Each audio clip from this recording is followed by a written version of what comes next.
What is school for?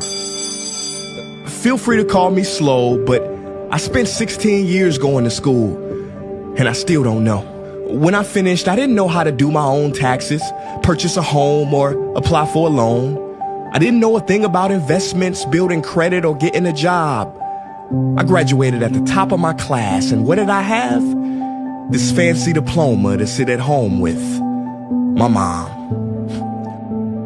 But luckily, they did teach me some important skills like factoring trinomials and how mitochondria is the powerhouse of the cell.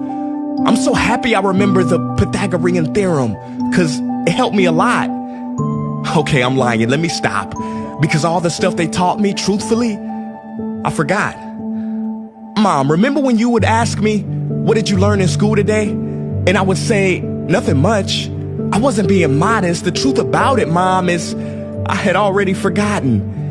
And it's not just me. Millions of students sing the same song. How many of you guys avoid eye contact with the teacher to try not to get caught upon? Afraid to raise your hand for fear of being wrong, which proves that school isn't an environment for learning or building up the intellect. It's just a game you play for grades and how many A's you can collect.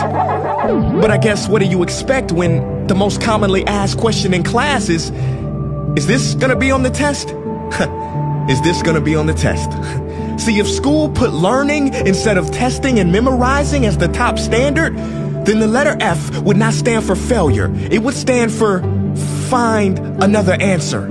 And if school was really interested in our personal and academic success, students would wake up later, have more freedom and homework, a lot less.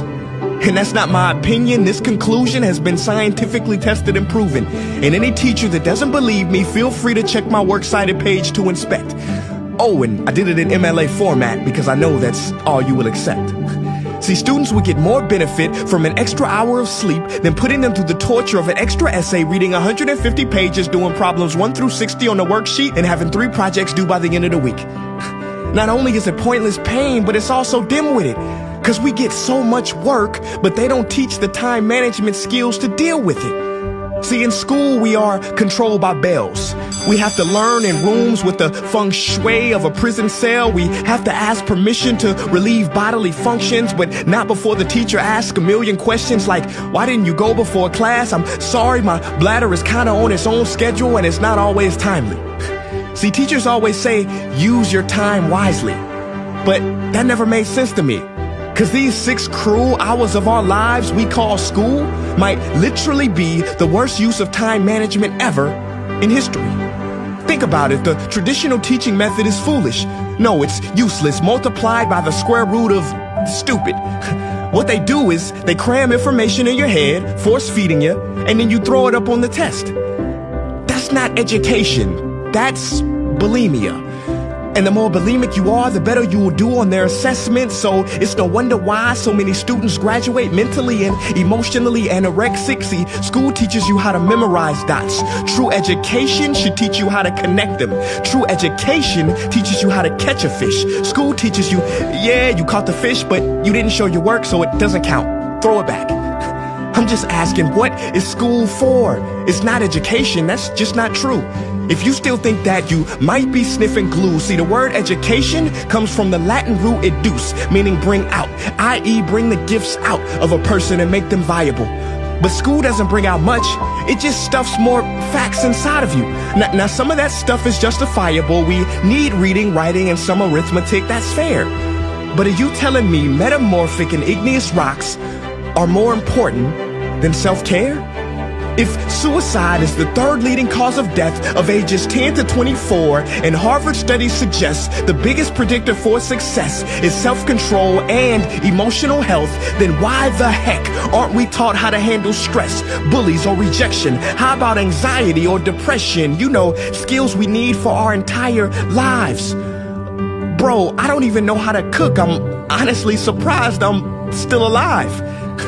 But hey, at least I can name all the battles that happened in the Civil War. Seriously, what is school for? Some say you need it to be successful, and that's something we do not doubt. But do you own a MacBook or iPhone? Did you know they both were created by a dropout?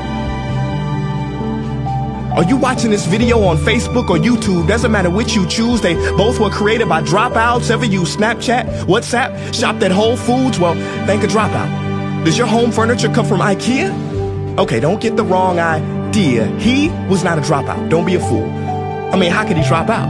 Ingvar Kamprad, founder of IKEA, never even went to school. I know what you're thinking. He's just picking and choosing. There's millions who didn't go to school that aren't successful. Who is he fooling? And you're right.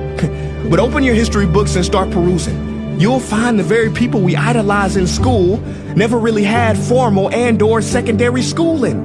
I'm talking George Washington, Abe Lincoln. America's best presidents had zero school between them. Ben Franklin, Thomas Edison, shall I proceed? Ernest Hemingway, Mark Twain, Teddy Roosevelt, Margaret Mead. Now please, I'm not saying drop out, because some schools are great and many teachers are rare treasures. I'm saying that there's a difference between people who are smart and people who score better. I'm saying that your future is something that no test will ever measure. Even if that test begins in 3 letters like SAT, ACT, it's BS if they say those determine your LIFE. No, your destiny is in your hands. You must shape it to be great. So don't expect school to open doors, because it's more likely to slam them in your face. Sometimes I wonder about all the dreams lost in school and how much potential goes to waste. If it wasn't for music and YouTube, then I would have been just another lost case. Everybody watching this, please, close your eyes. Imagine a child sitting in the back of some teacher's class in some town. He never raises his hand, he fails most of his classes, but inside of him, there is a passion. And if nurtured and brought out, will lead him to discover the cure for cancer. But you see, I'm afraid that that child's gift will never come out. He will never win the Nobel Prize award because in class he was ignored and his worth was judged only by his scores. So teachers, principals, parents, advisors, and students, I ask one more time, what is school for?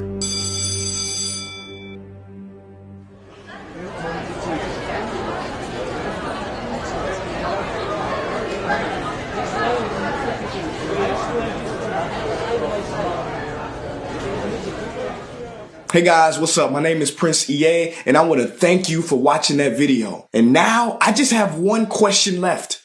What is school for?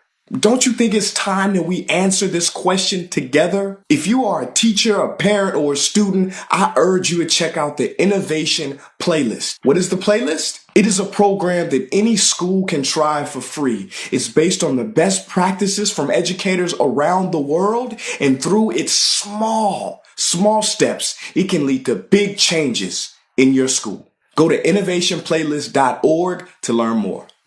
Peace.